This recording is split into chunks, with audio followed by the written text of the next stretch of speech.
মাতা সত্যবতী, আমাকে ক্ষমা করো, আমি পারবো না। ভেবো না আমি ক্ষমা করতে অনিচ্ছুক, কিন্তু এ মুহূর্তে আমি অক্ষম। কেননা তোমার প্রতি আমার এই আজ্ঞা যেন শুধু আমার নয়, সব পূর্বপুরুষের, ভাবি কালের, স্বয়ং বিধাতার। আমি সেই বিশ্ববিধানে বাধ্য, তুমিও তাই। অম্বিকা, তুমি তো শাস্ত্র জানো, রাজধর্ম জানো, যে কোনো পুত্র পিণ্ডদান করলে পিতৃগণ পরিতৃপ্ত হন, উদ্ধার পান প্রেতলোক থেকে। কিন্তু প্রজাপালন এমনই গুরুভার কর্ম যে তার জন্য শুধু বল নয়, বুদ্ধি নয়, সর্বাঙ্গীন সম্পূর্ণতা চাই। তাই রাজপুত্র ঈষৎ ক্ষুণ্ণকায় হলেও রাজত্বে তার অধিকার থাকে না। আর আয়ুষ্মতী, তোমার পুত্র আমরা বহু আশা করে যার নাম রেখেছিলাম ধৃতরাষ্ট্র, তার চক্ষু গোলক অন্ধকারে আচ্ছন্ন, আশাহীন ভাবে। আর অন্যজন অম্বালিকার পুত্র রুগ্নসে, এমন পাণ্ডুবর্ণ যে দৈবজ্ঞ বলেছেন পুত্রের জনক হতে সে কখনো পারবে না। মিথ্যে নয় যে তোমাদেরই দোষে এই দুর্ভাগ্যে প্রহত আজ কুরুকুল। যেহেতু তুমি রুদ্ধ রেখেছিলে চোখ, অম্বালিকা পাংশু হয়ে গিয়েছিলেন। তবু ন্যায্য হলেও আমি তোমাদের গঞ্জনা দিতে চাই না। আমি মানি ব্যাসদেব যতই না বেদবেত্তা হন, তার মূর্তি নয় রতির উদ্দীপক, চক্ষু প্রীতিরও অনুকূল নয়। তোমাদের মতো সুকুমারী ললনার পক্ষে হয়তো বা ঈষৎ ভীতিকর। কিন্তু তাই বলে ভরতবংশে আর কি রাজার জন্ম হবে না? ভীষ্ম কি চিরকাল রাজপ্রতিভু হয়ে থাকবেন? আর তারপর যদি কুরুজাঙ্গলের পতিহীনা রাজলক্ষ্মীকে হরণ করে নেয় কোন লুব্ধ প্রতিবেশী, কোন দস্যু দল?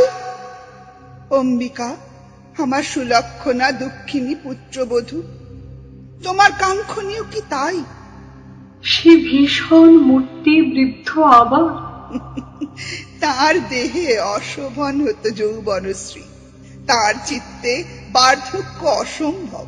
সে রুক্ষ জটাজুট, দুর্গন্ধ, রক্তিম ঘূর্ণিত লোচন, দগ্ধ কাষ্ঠের মতো গাত্রবর্ণ, যাতে রাত্রি স্বাভাবিক অন্ধকার হয়ে ওঠে অভেদ্য, যেন রুদ্ধ করে দেয় নিঃশ্বাস। আবার সেই মাতা, আমাকে দয়া করুন, আমি পারবো না। দয়া তোমার প্রার্থনীয় নয়, দাতব্য। আমি তোমার প্রণম্যা, তোমার রক্ষয়িত্রী। আমি আজ তোমার শরণার্থিনী। অজাত বীর ও বৃন্দ তোমার শরণার্থী আজ। ভামিনী, প্রসন্ন হও। কিন্তু কোনো বিকল্প কি হতে পারে না? কোন তরুণ সুদর্শন ব্রাহ্মণের নিয়োগ কি সম্ভব নয়? শাস্ত্রের সম্মতি আছে শুনেছি। কোন শুদ্ধাচারী ব্রাহ্মণের এই কর্মে প্রবৃত্তি নেই।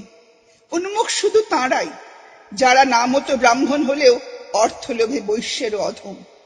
তারা চান হাতে হাতে স্বর্ণ মুদ্রা। কিন্তু কল্যাণী, তুমিই বলো, দুষ্মন্ত থেকে শান্তনু পর্যন্ত নমস্যেরা কি স্বর্গ থেকে ধিক্কার দেবেন না আমাদের, যদি পণ্য বীজে তাদের রাজবংশ কলুষিত করি? শোনো, ধরাধামে দুজন মাত্র আছেন এই মহৎ, এই পবিত্র কর্মের উপযুক্ত। প্রথমে ভীষ্ম, কিন্তু তার ব্রহ্মচর্যের পণ অটল। অতএব যিনি একমাত্র বরণীয়, তিনি কৃষ্ণবর্ণ ব্যাসদেব। মাতা, আপনাকে বলা বাহুল্য, আমি রাজকন্যা, রাজবধূ, বিদগ্ধা, রুচিরহিত গাভীর মতো যে কোনো বৃষের জন্য প্রস্তুত থাকতে পারি না। কাশীকন্যা, কুরুবধূ, বিদগ্ধা, এই বাক্য তোমার মুখে অশোভন, এই তুলনা কর্কশ। তোমার তুলনার যিনি লক্ষ্য, তিনি কে তা যদি জানতে। রাজকন্যা, রাজবধূ, এখনো তুমি রাজমাতা হতে পারোনি। সেই গৌরবের জন্য গুণবতী, এবার প্রস্তুত হও। হয়তো আপনার উদ্দেশ্য আরো সফল হবে। আমার ভগ্নী অম্বালিকাকে যদি আদেশ দেন, আমি প্রায় প্রৌঢ়া, সে পূর্ণ যুবতী। তুমি জ্যেষ্ঠা, তাই অগ্রগণ্যা। আর বিচিত্র বীর্য, আমি জানি দুই ভার্যায় আসক্ত হয়েও মনে মনে অধিক প্রণয় তোমাকেই করতেন। তোমার গর্ভে যুবরাজ জন্মালে তার আত্মা প্রীত হবে। হা দৃষ্ট, কোথায় আমার কন্দর্প কান্তি স্বামী, আর কোথায় চক্ষু পীড়ক কর্কশ গাত্র তপস্বী? দেবী সত্যবতী, আপনার আদেশ আমি আকুণ্ঠে মেনে নেব, শুধু যদি হন অন্য কেউ, কোনো পরিশীলিত পুরুষ। যে কোনো অজাত শ্বশ্রু কিশোর হতে পারে প্রৌঢ়া যুবতীর মনোরঞ্জক, কিন্তু কেউ নেই ব্যাসের মতো যোগ্য। জানি না আপনি কাকে যোগ্যতা বলেন, আমি জানি রতিকলায় তিনি যোগ্য নন। ব্যাস তোমাকে জেনেছেন, কিন্তু তার বিষয়ে তুমি রইলে অজ্ঞান। শুধু আনিতা, সমর্পিতা নয়, তাই তোমার পুত্রের অন্ধতা। কিন্তু এবারে গর্ব ত্যাগ করো কাশীকন্যা, বুঝে নাও এই আয়োজন নয় তোমার সুখের জন্য। ব্যাসের কোনো সার্থকতারও এটি উপায় নয়। এর লক্ষ্য ইতিহাস, উত্তরকাল, কুরুবংশের প্রতিশ্রুত কীর্তি, যার কাহিনী মুগ্ধ করবে জগৎবাসীকে যুগের পর যুগান্তর পেরিয়ে। আর তার জন্য তুমি যেমন রাজসিক পাত্র, তেমনি চাই উত্তম ঔরস। আপনার চোখে আমরা দুই ভগ্নী অপরাধিনী, যেহেতু আমাদের পুত্রেরা বিকলাঙ্গ। কিন্তু সেজন্য ব্যাসের কোনো দায়িত্ব নেই কে বলতে পারে?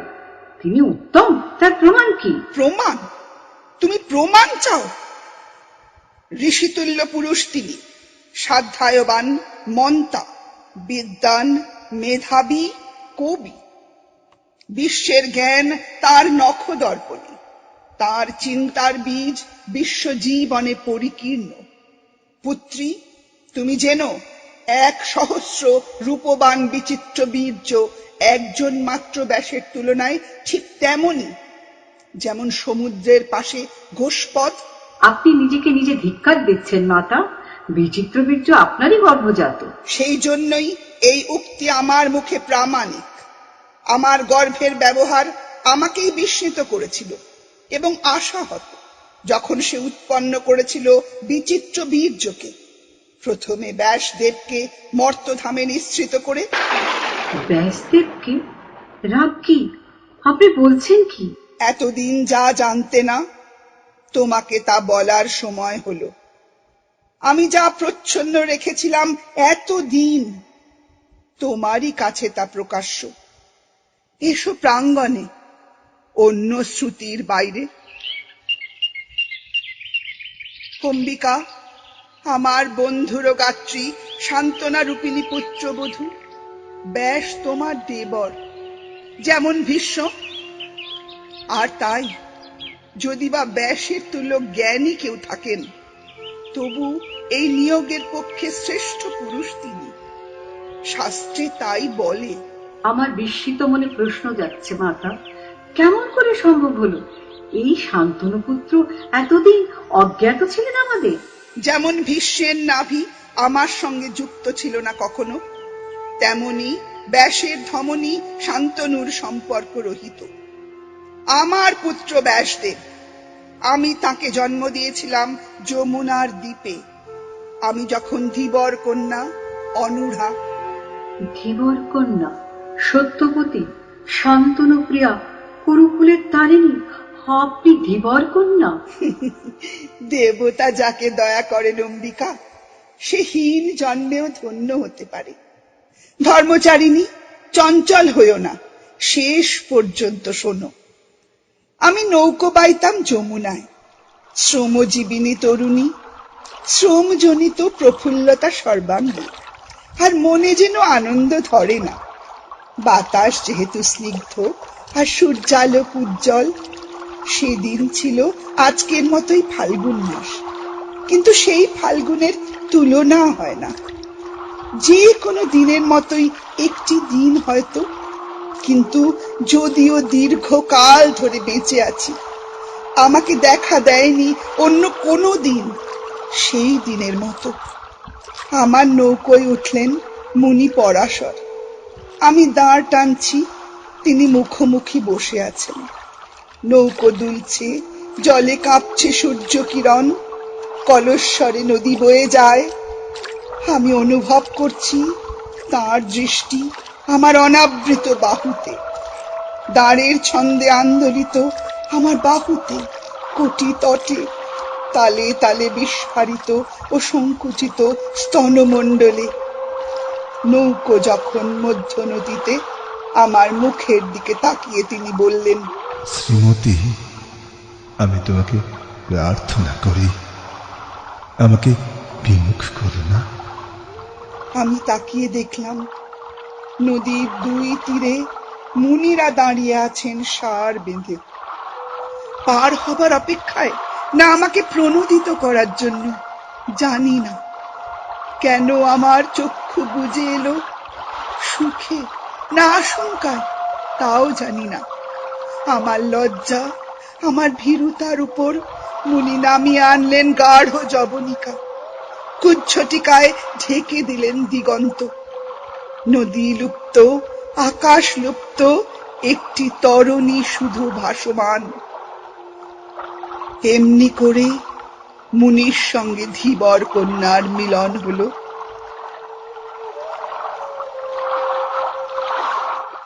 সুন্দর এ কাহিনী মাতা, যেন গুণিকণ্ঠে ধ্রুবপদ। কিন্তু পরে কোনো অপবাদ কি নিক্ষিপ্ত হয়নি? কেউ কলঙ্কিনী বলেনি আপনাকে? চন্দনের পঙ্ক যেমন নির্মল, তেমনি ঋষির স্পর্শ কলঙ্কহীন, পবিত্র।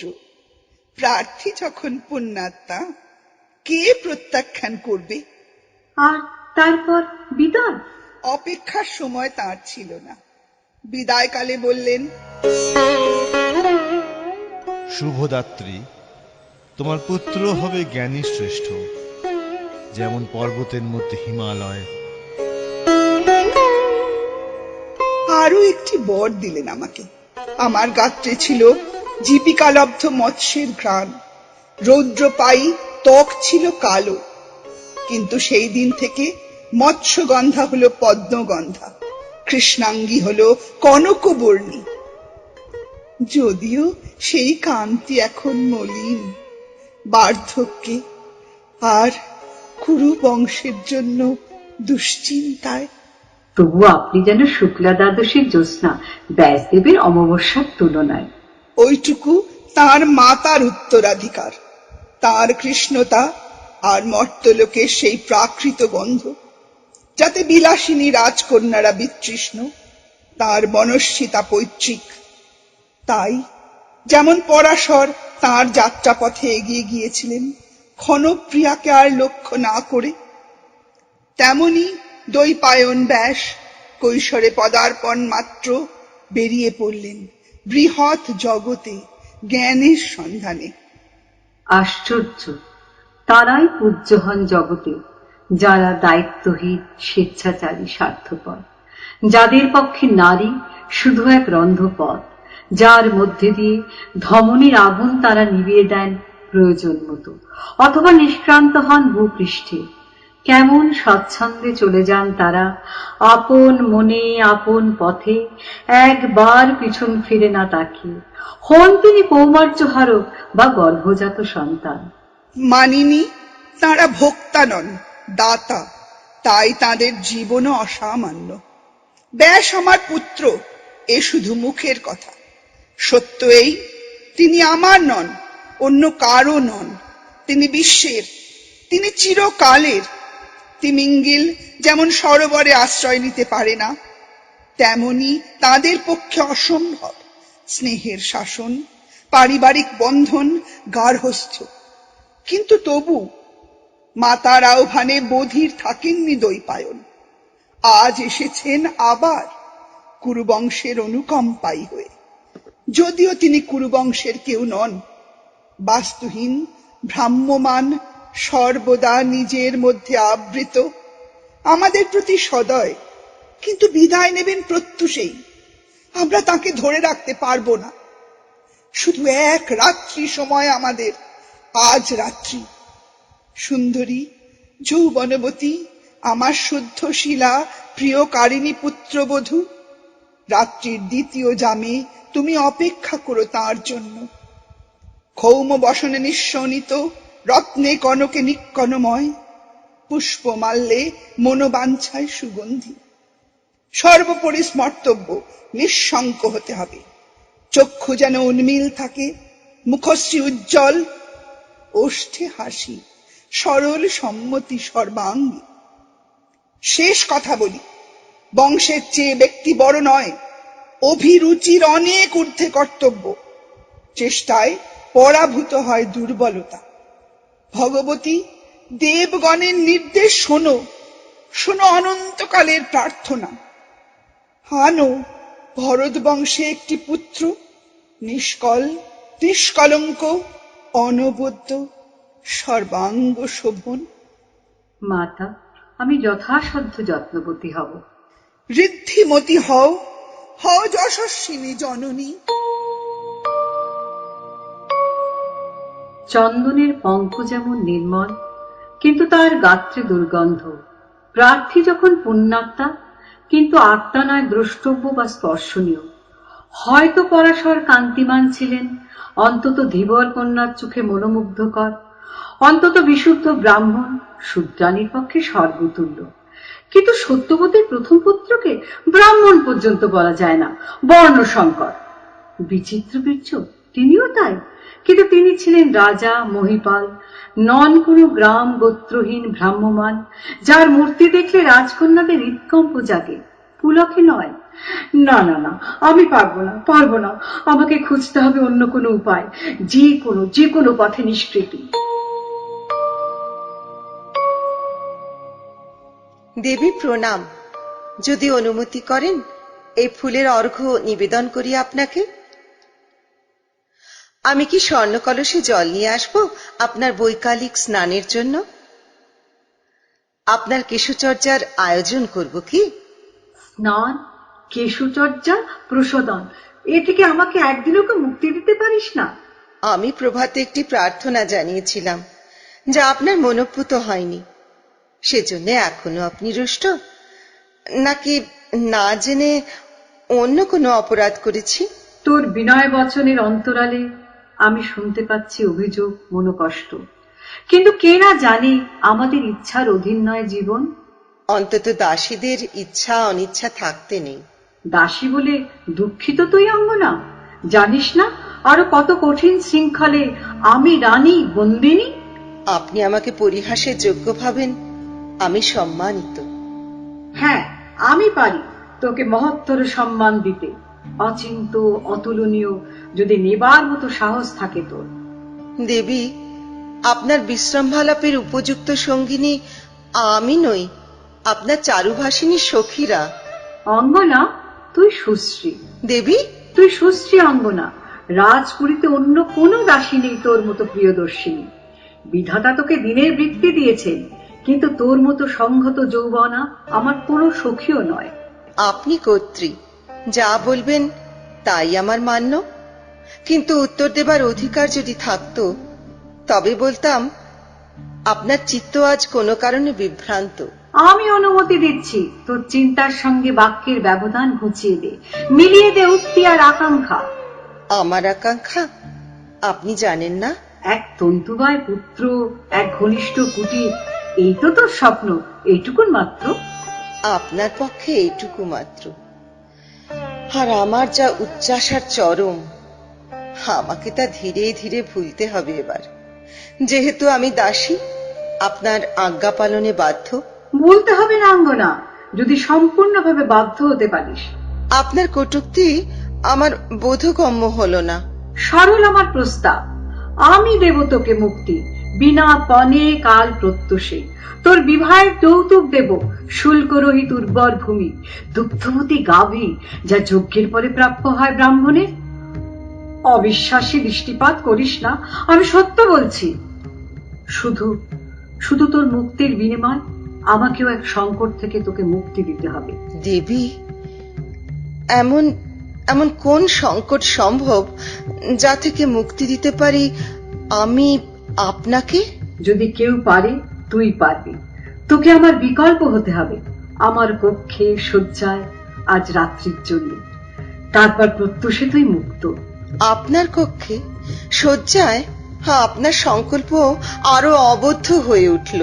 সংক্ষেপে বলি, তুই জানিস আমাদের সাম্প্রতিক মর্মবেদনা।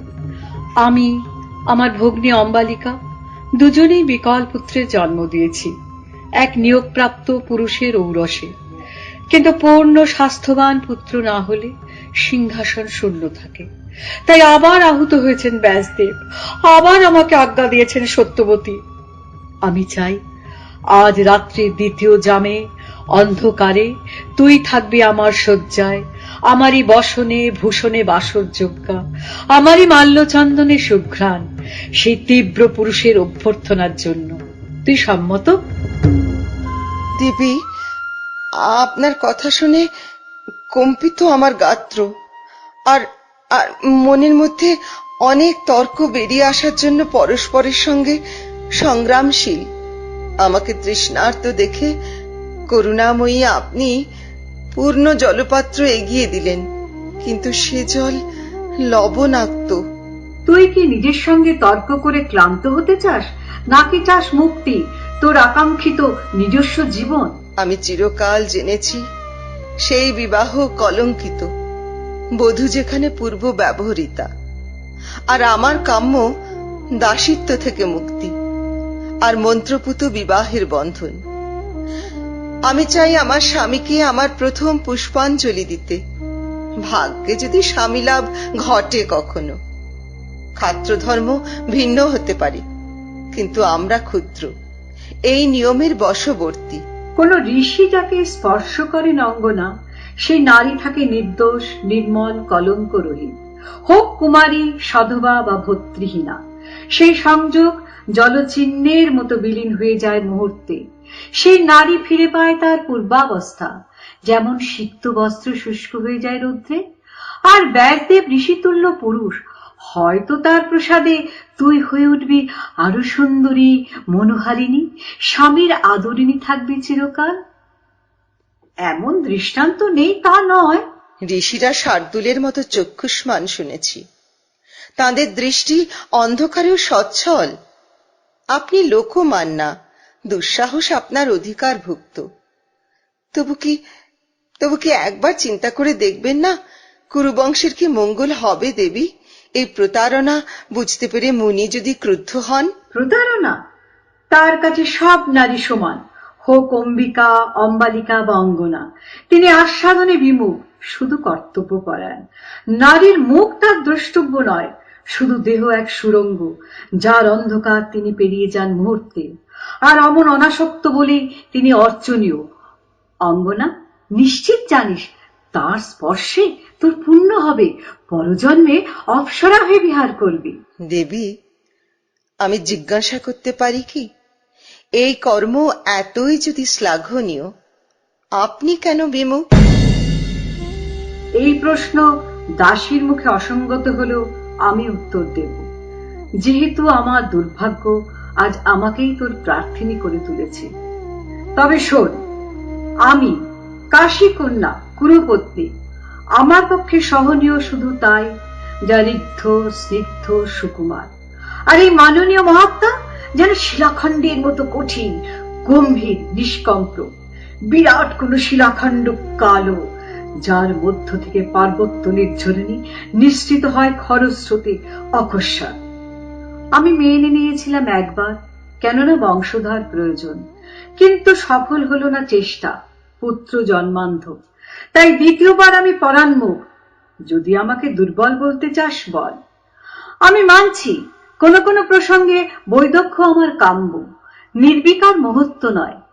কিন্তু তুই শূদ্রাণী, রুক্ষ শ্রমে অভ্যস্ত, রানী যাতে ক্লিষ্ট, তোর পক্ষে তা মনজ্ঞ হতে পারে এবং পুণ্যার্জনের আশাতীত উপায়। আমার বিষয়ে আপনার উচ্চ ধারণায় আমি কৃতার্থ। কোন নিন্দার অর্থে কথাটা আমি বলিনি, বরং আমি নিজেই লজ্জিত আমার ভীরুতা, আমার ধর্মাচরণের অন্তরায় হচ্ছে বলে। আর হয়তো এই ধারণাও ভুল যে শূদ্র জন্ম অধম, মহৎ কর্মে পাত্রভেদ নেই, যে কোনো ইন্ধনে অগ্নিশিখা সমান উজ্জ্বল। জানিস, মাঝে মাঝে আমার এমন কথাও মনে হয় যে রাজরক্তেই কোথাও আছে কোনো রহস্যময় দোষ, কোনো ম্লানতা, কোনো বিলাসপুষ্ট ব্যাধি। নয়তো রাজারা এত নিঃসন্তান হন কেন? কেন বিচিত্র বীর্যের মৃত্যু হলো অকালে? তাই দেবগণ ও দেবতুল্যরা বেছে নেন মাঝে মাঝে কোনো মৃন্ময় পাত্র, কোনো শ্রমজীবিনী শূদ্রাণী তাদের তীব্র ক্ষণিক নিষ্কলুষ চরিতার্থতার জন্য। অন্তত একবার হীন জন্মের স্তুতি শুনলাম, তাও ক্ষত্রিয়ানী রাজেন্দ্রাণীর মুখে। দেবতা যাকে দয়া করেন অঙ্গনা, সে হীন জন্মেও ধন্য হতে পারে। শোন, এক আশ্চর্য কাহিনী তোকে বলি, কুরুবংশের এক গুপ্ত কথা, শুধু তোরই জন্যে, অন্য কেউ যেন জানতে না পারে কখনো। মাতা সত্যবতীও জন্মসূত্রে শূদ্রাণী। কি? রাজমাতা শূদ্রাণী? দেবর কন্যা, তোরই মতো নবযৌবনা কুমারী, খেয়া পারাপার করেন যমুনায়। একদিন তার নৌকোয় উঠলেন মুনি পরাশর। নৌকো চলছে, জলে তরঙ্গ, তন্বীর দেহ সুমির ছন্দে দুলছে, কপলে শ্বেত, বাহু নদী জলকণায় সিক্ত। মুনি দৃষ্টিপাত করলেন, তার আদেশে ছড়িয়ে পড়ল কুজ্ঝটিকা। আকাশ থেকে দিগন্তে, নদী থেকে অন্তরিক্ষ পর্যন্ত রইল ভেসে শুধু একটি নৌকো, একটি নারী, একটি পুরুষ। তারপর যমুনা দ্বীপে যথাকালে এক কানীন পুত্রের জন্ম দিলেন, যিনি এখন ক্ষত্রিয়ানীদের প্রণম্যা তিনি। দেবী, আপনি আমার শ্রবণকে এত দূর টেনে নিয়ে গেলেন, আমার ক্লান্ত মন সঙ্গী হতে পারছে না। আরো শোন, সত্যবতী ছিলেন মৎস্যগন্ধা, মুনির বরে পদ্মগন্ধা হলেন। তার কৃষ্ণাঙ্গ হলো কনকবর্ণ সেদিন থেকে। আর পরে রাজা শান্তনুর সঙ্গে ধীবর তনরায় পরিণয়, তাও হয়তো মুনিচর্যার পুণ্যফল। অসম্ভব নয় আজ রাত্রি শেষে তুইও কোনো দুর্লভ বর লাভ করবি, কেননা দানশীল পিতার পুত্র কৃপণ হন না। আর আমার শয্যায় আজ অন্ধকারে যিনি আসবেন, সেই ব্যাসদেবকেই নারী গর্ভে সঞ্চার করেছিলেন পরাশর, মধ্য যমুনায় নৌকোতে। আমার আমার বিস্ময়বোধ অবসন্ন হয়ে পড়ছে, আমার বুদ্ধি বিশ্বস্ত। ব্যাসদেব পরাশর পুত্র, সত্যবতী তাঁর মাতা। বিচিত্র বীর্যের মাতৃক ভ্রাতা, সত্যবতীর দ্বৈপায়ন সন্তান। পর্বতের মধ্যে যেমন হিমালয়, তেমনি তিনি জ্ঞানী বংশের শ্রেষ্ঠ। কত বড় গৌরব তোর, ভেবে দেখ। নীরব কেন অঙ্গনা, তুই এখনো দ্বিধান্বিত? কোনো চিন্তা নেই তোর, তুই যাবি তোর মায়ের কাছে ফিরে, তারপর স্বামীর ঘরে। কাল থেকে শুধু ধর্মের অধীন, অন্য কারো নয়। আর সেই ধর্মেরই নির্দেশ, তোর পুত্র জন্মালে তোর ভর্তাই তার পিতা হবেন, গাঙ্গেয় ভীষ্মের মাতা যেমন সত্যবতী। এও জানিস, তোর জন্য তোর স্বামীর ভাগ্য উপচে পড়বে, যেহেতু তুই দেবভঞ্জিতা হয়েছিলি। এখনো মুখে কথা নেই? আমি আমি খুঁজে পাচ্ছি না এমন কোনো কথা আমার চিন্তার পক্ষে যা উপযোগী, এমন কোনো চিন্তা আমার মন যেখানে স্থির হতে পারে, এমন কোনো সংকেত যা নিশ্চিতির অগ্রদূত।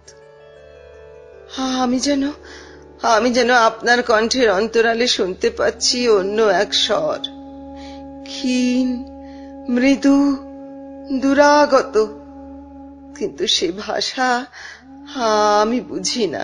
দেবতার নির্দেশ অঙ্গনা, তোর সৌভাগ্যের আহ্বান। যেন কানে কানে বলে যাচ্ছে আমাকে, শুধু এক রাত্রি নয়, আমার সমস্ত জীবন এতে জড়িত। এর অর্থ তোর সব মনোবাঞ্ছা পূর্ণ হবে, যে বাঞ্ছা এখনো তোর অজ্ঞাত তাও। আমার জীবন যা এতদিন আমারই সীমায় বদ্ধ ছিল, মৃৎপাত্রের মধ্যে যেমন তণ্ডুল, এখন তা আমাকে অতিক্রম করে যেতে চাইছে। রন্ধনকালীন অন্নকে ছেড়ে বাষ্প যেমন ঊর্ধ্বে উঠে যায়। এর অর্থ তোর সুখ, শান্তি, সার্থকতা আসন্ন।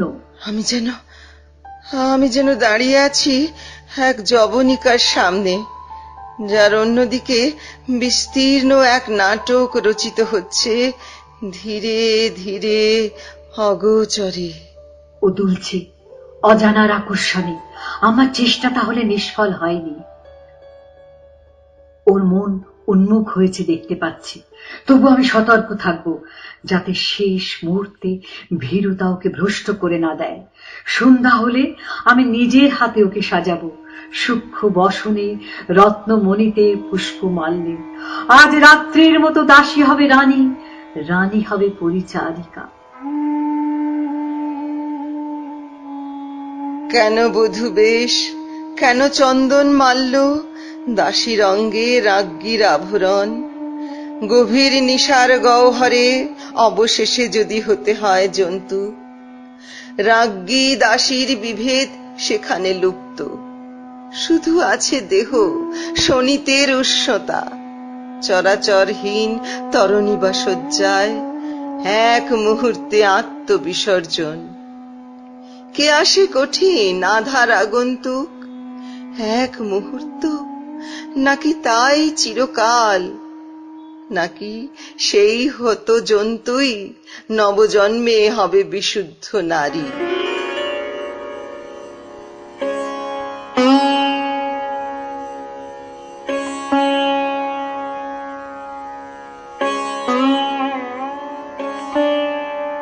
অঙ্গনা, অঙ্গনা, তোকে তন্দ্রাচ্ছন্ন দেখছি, আর তাই আমার অনুমান আমার সংকল্প সার্থক হয়েছে। তোর প্রাপ্য আমার সাধুবাদ। কিন্তু যদিও এই মুহূর্ত থেকে তুই মুক্ত, তবে কোনো রাজপত্নীকে সামনে দেখলে অন্য যে কোনো প্রজার মতোই তোর কর্তব্য উঠে দাঁড়ানো, অভিবাদন। আমার অনবধান মার্জনা করুন দেবী। আমি আমি যেন এখনো পারছি না জেগে উঠতে, দিনের আলোয় নিজের কাছে ফিরে আসতে। আমি তাহলে ভুল বলিনি, রানী যাতে ক্লিষ্ট, দাসীর পক্ষে তাই মনোরম। মনোরম? না দেবী না, মনোরম নয়। ঝঞ্ঝাহত ক্ষীণাঙ্গ তরুর মতো এখনো আমি কাঁপছি। তুই ভয় পেয়েছিলি? ভয় নয়, অন্য এক অনুভূতি। বিশাল, কালো, প্রগাঢ় এক সত্তা, এত বড়, পালঙ্ক ছাপিয়ে উপচে পড়ে, কক্ষ ছাড়িয়ে দূরে চলে যায়, বিস্তীর্ণ রাত্রির মধ্যেও ধরানো যায় না।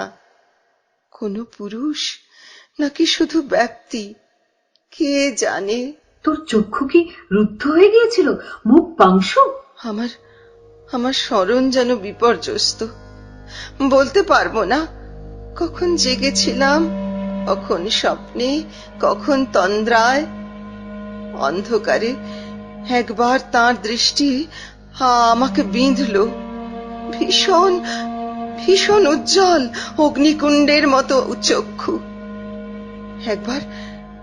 একবার তার বাহু অশ্বত্থের জটের মতো লম্বিত হলো আমার দিকে। একবার তিনি অরণ্যের মতো আমাকে ঘিরে ছড়িয়ে পড়লেন।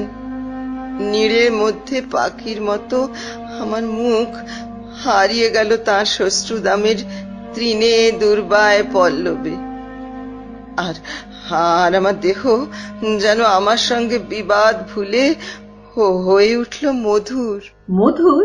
এখানেই তোর গোত্র পরিচয়। ঐশ্বর্যে যাদের জন্ম, তারা ঐশ্বর্যে সুখী হতে ভুলে যায়।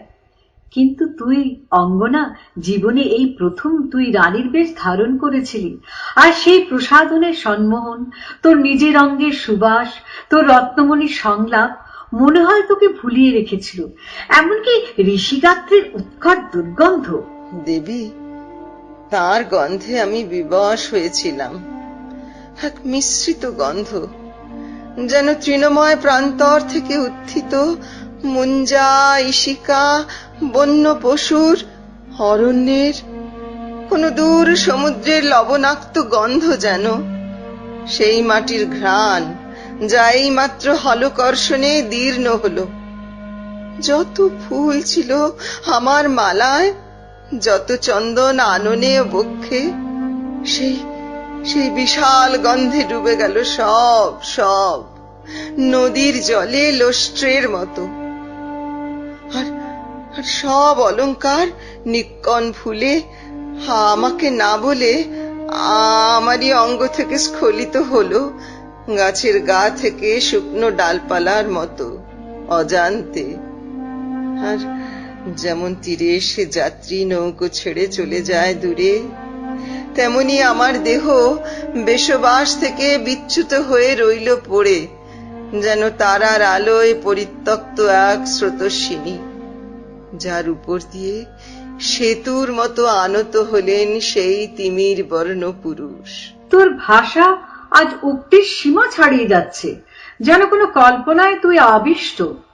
ঋষির কিছুটা ভক্ত হয়ে পড়েছিলি, তাই কি? আমার তাতে কিছু এসে যায় না অবশ্য, কিন্তু তোর ভবিষ্যতের নির্ভর এখনো সেই তন্তুবায় পুত্র, মনে রাখিস, বা তারই মতো অন্য কোনো যুবক। স্বপ্নেও ভাবিস না ব্যাসদেবকে তুই আবারও কখনো দেখবি। একবার দেখব, তাও কখনো স্বপ্নে ভাবিনি। যা দেখেছি তাও হয়তো স্বপ্ন। কিংবা তোর বক্তব্য যদি এই হয় যে তোর প্রতি তার প্রীতি উৎপন্ন হয়েছিল, সেটা স্পষ্টত ভুল। তিনি তোকে অম্বিকা বলেই জেনেছিলেন, শুধু দেহে তুই ছিলি সেখানে, তার কল্পনায় ছিল অম্বিকা। আর কোনো কোনো অবস্থায় দেহের সঙ্গে দেহের প্রভেদ নগণ্য। তিনি কোনো সম্বোধন করেছিলেন তোকে, কোনো সম্ভাষণ?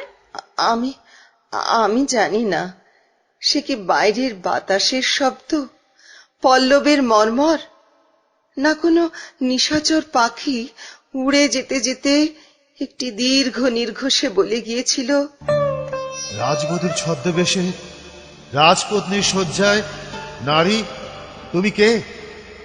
বলতে চাস তিনি প্রতারণা বুঝতে পেরেও রুষ্ট হননি, হেলা করেননি তোকে? নাকি তুই গর্বিত যেহেতু তোর সেবা তিনি গ্রহণ করেছিলেন? কিন্তু শোন, ঋষি নামে যারা খ্যাত তারা ভোক্তা নন, শুধু দাতা।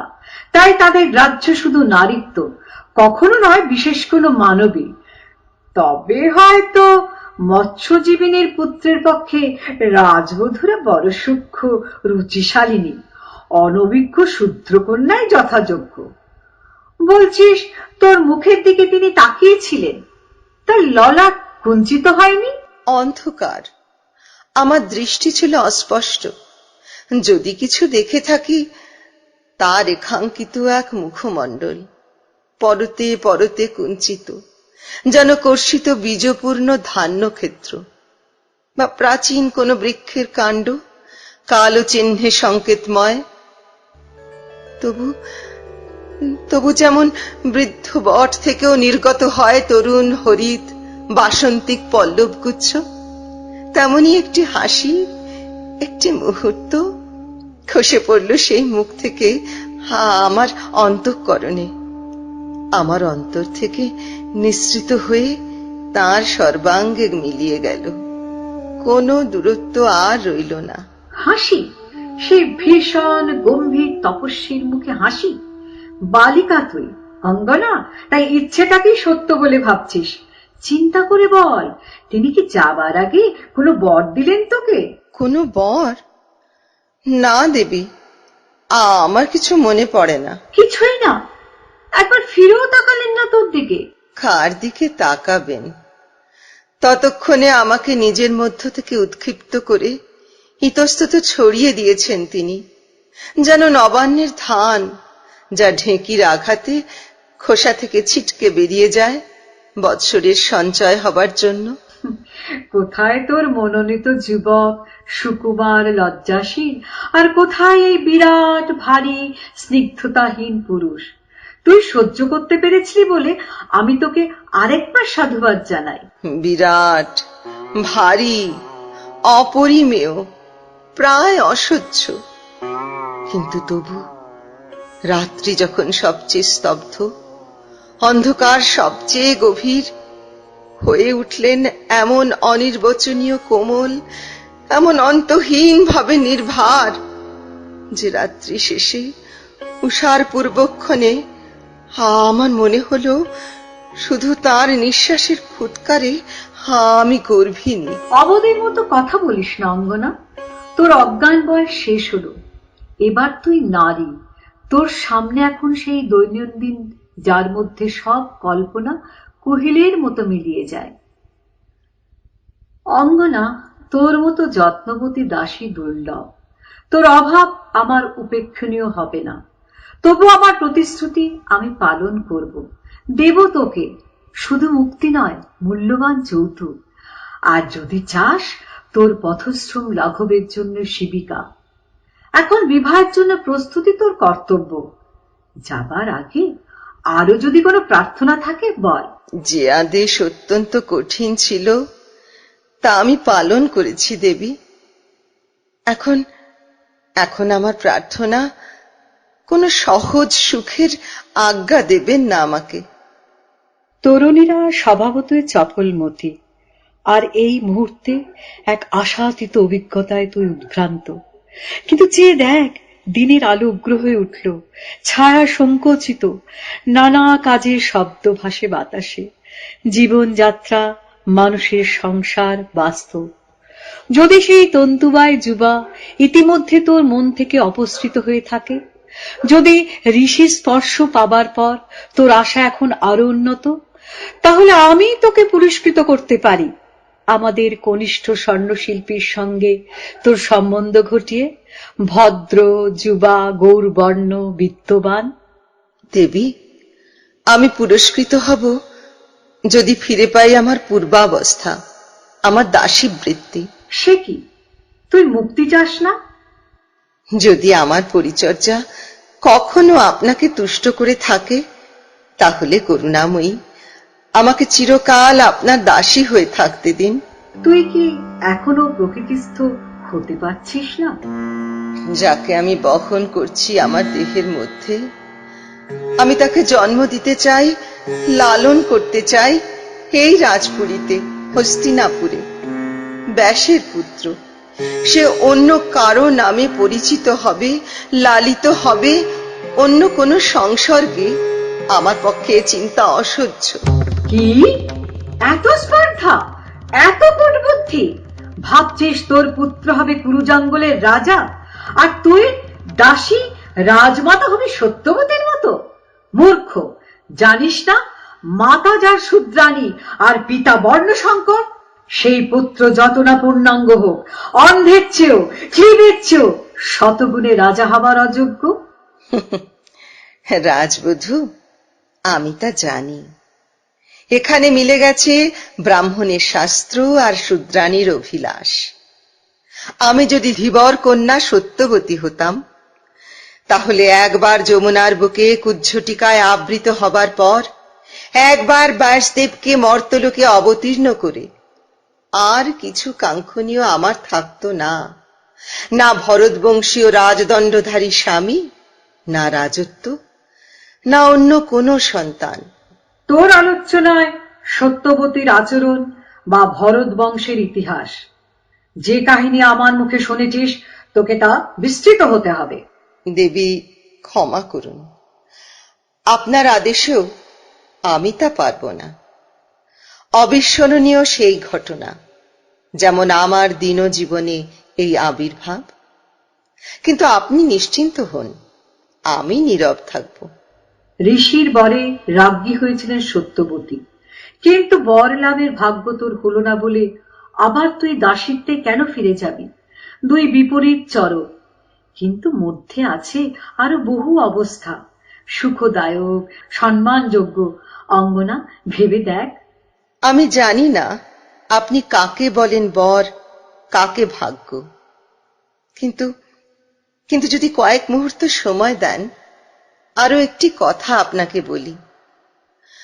আমি দেখতে পাইনি কখন তিনি চলে গেলেন, শুধু যেন অন্ধকার লঘু হয়ে উঠেছিল, বাতাসে কাঁপন তুলে আমাকে ঘুম পাড়িয়ে। হঠাৎ মনে হলো তিনি আমার সামনে দাঁড়িয়ে কথা বলছেন।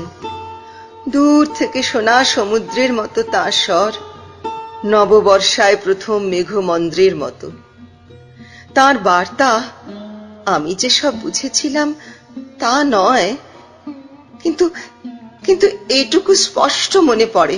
তোমার পুত্র হবে ধীমান, প্রাজ্ঞ, নম্র, মৃদুভাষী, ধীর। তুমি তার নাম দিও বিদুর, কেননা বিদ্যা হবে তার স্বভাব সিদ্ধ। আরো বললেন, ঘোর যুদ্ধ আসন্ন, তিনি নিজে থাকবেন দূরে, আর তার কনিষ্ঠ পুত্র ঘটনাস্থলে উপস্থিত। তবু থাকবে শান্ত, শান্তির সাধক, নির্লিপ্ত, যেন সিন্ধু বিহারী হংস, তরঙ্গ যাকে সিক্ত করে না। যুদ্ধ আসন্ন, প্রতিদ্বন্দ্বী কারা, ফলাফল তিনি কি আর কিছু বলেননি? যদি বলে থাকেন, আমি তন্দ্রার ঘোরে শুনতে পাইনি বা অর্থ বুঝিনি, কিংবা কিংবা আমার শ্রবণের আর শক্তি ছিল না, কিংবা ছিলাম নিজের ভাবনায় উন্মন। কেমন করে আমার অন্য সব স্বপ্ন হলো অপহৃত, আমি হারিয়ে ফেললাম সব যুবকদের, লুপ্ত হলো সব কুটির, সব শালুক ফুলের পুকুর। কেমন করে একটি মাত্র আঘাতে চূর্ণ হয়ে গেল আমি যাকে ভেবেছিলাম সুখ, সার্থকতা। আমার পুত্র বিদুর। সে যদি পিতৃস্বভাব পায়, তবে জানিস তার পক্ষে তুই হবি এক রন্ধ্রপথ শুধু, যার মধ্যে দিয়ে ভূপৃষ্ঠে ঘটবে তার অবতরণ। শুধু ছিদ্রময় উচ্ছল দুই উৎসুমুখ তার পুষ্টির নিঃসরণে নিযুক্ত। শুধু যত্নপরায়ণ পরিশ্রমী দুটি হাত, যার দানে তার দেহ পাবে বৃদ্ধি, কিন্তু প্রয়োজন নিঃশেষ হবে অচিরে। আর তারপর তার জীবন ছেড়ে যাবে তার মাতার তট কোথায় তুই তাও জানবি না। এতে উল্লাসের কোনো কারণ নেই। উল্লাস দেবী? না না, শুধু শুধু এক অস্পষ্ট অনুভব। আমার শনিতে এক সঞ্চার, আমার শরীরের কন্দরে অন্ধকারে এক মর্মর। হে কি আশ্চর্য নয় দেবী, যে আমার মধ্যে যত ছিল শূন্য স্থান, সব পূর্ণ করে তুলেছে এক বিন্দু ব্যাসদেব, মুহূর্তের পর মুহূর্ত। এ কি আশ্চর্য নয় যে আমি জেনেছি নারী দেহের রহস্য, নিয়েছি স্বাদ আমার নারীত্বের, যেন পান করেছি নিজেরই নির্যাস, কোন সঞ্জীবনী সুরার মতো, আপনার আজ্ঞায় এক রাত্রে চিরকালের জন্য। আর এখন সেই রাত্রির পরে আমার প্রার্থনা শুধু এই, আমার কৃতজ্ঞতার অর্ঘ্য আপনি গ্রহণ করুন, আমাকে আবার আপনার পরিচর্যায় আবদ্ধ করে। কিন্তু কেন অঙ্গনা? আমি অভিজ্ঞা, আমার কাছে শোন, নারীর পক্ষে ভর্তৃহীনতার মতো দুঃখ আর নেই। আর জীবন দীর্ঘ, আর তোর যৌবন সবেমাত্র আরম্ভ হলো, সবেমাত্র অনর্গল তোর দুয়ার। পুত্র, যার ভবিতব্যে তোর কোনো অংশ থাকবে না, যার চিন্তা হবে তোর কল্পনার অতীত, সুখ দুঃখ তোর বুদ্ধির অগম্য, সেই পুত্রের জন্য তুই কেন তোর পুষ্পরিত ব্যর্থ করে দিবি দাসী বৃত্তির অসম্মানে তুচ্ছতায়? আমি কথা দিচ্ছি, তোর পুত্রকে কুলস্ত্রীরা লালন করবে এই রাজপুরীতে, যদি তার জন্মের পরে তুই অন্য জীবন বেছে নিস অন্য কোথাও। না দেবী, পুত্রের জন্য নয়, আমার নিজেরই জন্য। আমি দেখতে চাই দূরযাত্রীকে তীরে দাঁড়িয়ে, দেখতে চাই আকাশে আমার জয়ধ্বজা, একমাত্র ধবলতার সংকেত।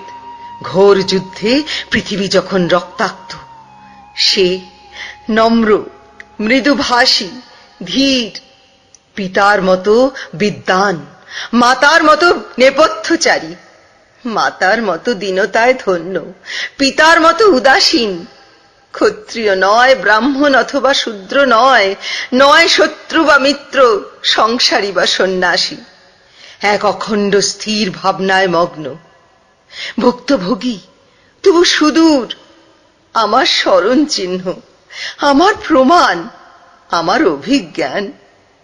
তাই দেবী, আমার পক্ষে দাসিত্ব আজ বরণীয় গুণ্ঠন, নামহীন অস্তিত্ব এক দুর্গধাম, যার অন্তরালে আমার বীজময় রাত্রি বিনা বিক্ষেপে, বিনা অপব্যয় ফলে উঠতে পারে গুচ্ছ গুচ্ছ সোনালী ধানের মতো, আমারই মধ্যে উৎপন্ন, কিন্তু ভোক্তা যার ভবিষ্যৎ। দয়াময়ী, আমাকে আশ্রয় দিন। তুই অদ্ভুত মেয়ে অঙ্গনা, অস্বাভাবিক।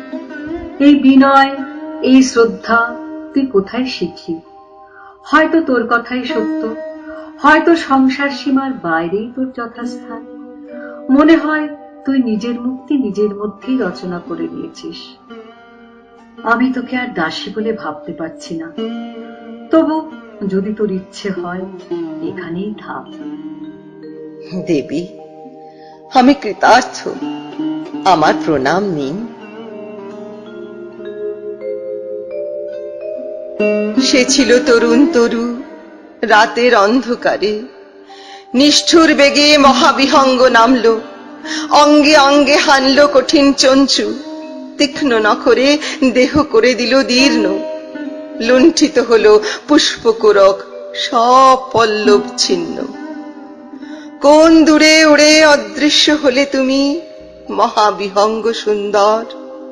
উন্মূল তরু মূর্ছায় অবসন্ন, কিন্তু তোমারই চলার বাতাসে ক্ষুদ্র নতুন পাখি মৃত্তিকা ছেড়ে ধীরে উঠে গেল ঊর্ধ্বে, উষার আলোয় নীলিমায় নিঃশব্দে।